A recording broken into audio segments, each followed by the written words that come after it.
NMMS ಪರೀಕ್ಷೆಯಲ್ಲಿ ಸಾಧನೆ ವಿದ್ಯಾರ್ಥಿ ಸಕ್ಲೇನ್ ಹಯಾತ್ ಖಾನ್ಗೆ ಸತ್ಕಾರ. ರಾಯಬಾಗ್ ತಾಲೂಕಿನ ಕುಡ್ಚಿ ಪಟ್ಟಣದ ಪಿಎಂ ಶ್ರೀ ಶಾಸಕರ ಮಾದರಿ ಉರ್ದು ಹಾಗೂ ಆಂಗ್ಲ ಮಾಧ್ಯಮ ಶಾಲೆಯ ವಿದ್ಯಾರ್ಥಿ ಸಕ್ಲೇನ್ ಮಂಜೂರ್ ಅಹಮದ್ ಹಯಾತ್ ಖಾನ್ ಅವರು NMMS national means cum merit scholarship ಪರೀಕ್ಷೆಯಲ್ಲಿ ಉತ್ತೀರ್ಣರಾಗಿ ಗಮನಾರ್ಹ ಸಾಧನೆ ಮಾಡಿದ್ದಾನೆ.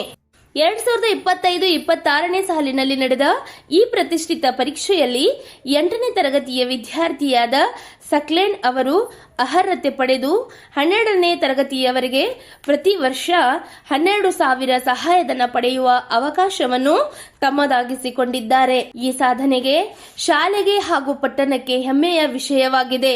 ವಿದ್ಯಾರ್ಥಿಯ ವಿಶಿಷ್ಟ ಸಾಧನೆಯನ್ನು ಗುರುತಿಸಿ ಶಾಲೆಯ ವತಿಯಿಂದ ಭವ್ಯ ಸತ್ಕಾರ ಕಾರ್ಯಕ್ರಮವನ್ನು ಆಯೋಜಿಸಿ ಶಾಲೆಯ ಮುಖ್ಯೋಪಾಧ್ಯಾಯರಾದ ಬಿಲಾಲ್ ಪಟೇಲ್ ಹಾಗೂ ಪಟ್ಟಣದ ಸಿಆರ್ಪಿ ಮುಜಕ್ಕಿರ್ ಬಾಗೆ ಅವರು ವಿದ್ಯಾರ್ಥಿಗೆ ಶಾಲು ಹೊದಿಸಿ ಪುಷ್ಪಗುಚ್ಛ ನೀಡಿ ಗೌರವಿಸಿದರು. ಈ ಸಂದರ್ಭದಲ್ಲಿ ಶಾಲಾ ಸುಧಾರಣಾ ಸಮಿತಿ ಅಧ್ಯಕ್ಷ ಜಹೂರ್ ಅಹಮದ್ ರೋಹಿಲೆ, ಶಿಕ್ಷಕರಾದ ಮೊಹಮ್ಮದ್ ಅಲಿ ಪಟೇಲ್, ಮುಜಮ್ಮಿಲ್ ಫಿರ್ಜಾದೆ, ಜಲೀಸ್ ಖಾದ್ರಿ, ದೇವಾನಂದ ಮಾಡಲ್ಗಿ, ಬಸವರಾಜ್ ಬಳೋಲ್, ಮಹೇಶ್ವರ್ ಸೇರಿದಂತೆ ಶಿಕ್ಷಕ ಸಿಬ್ಬಂದಿ ಹಾಗೂ ವಿದ್ಯಾರ್ಥಿಗಳು ಉಪಸ್ಥಿತರಿದ್ದರು.